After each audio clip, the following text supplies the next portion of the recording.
Hello, welcome to the Colchester Golf Academy. I'm here today with a tennis racket and a golf club.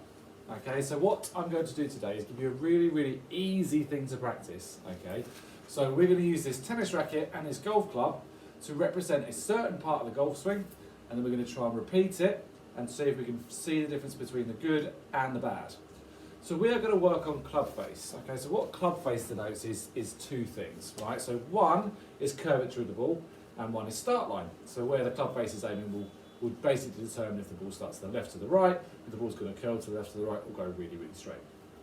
So a lot of you play tennis, and hopefully all of you play golf. So what this will do, it gives us a really good indicator of where we are in the golf swing, and where's the club face when we're trying to get the right position at the top of the backswing. So, okay, so we're going to get into my golf posture. As you can see, my tennis racket is sitting square like the club face would, right? So, if the right arm gets the club set in the wrong position, this will also be in the wrong position. Okay, so if we take the club back and you can see the elbow comes away, you can see the racket is actually pointing to the ground. What we're trying to do is actually open that racket up, and as you can see at the top of the backswing, that golf club, tennis racket, we'll see in the golf club in a minute, is nice and square. So what I see a lot of people do is, on the golf swing, they do this, they do that, they do this, and all the time this racket, which is representing the club face, is in the incorrect position. Okay, so what we're trying to do is let the right arm open up, and as you can see, that racket is in a really perfect position at the top of the backswing. So not like this, not like that, nice and square.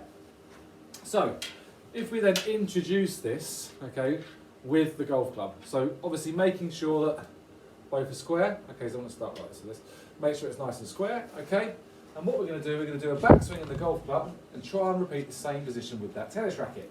So if we swing the golf club into the correct position, as you can see, the club head is matching the tennis racket. Okay, so obviously if that golf club is shut, you can see again it's wrong. Okay, if it's open, you can see it's wrong.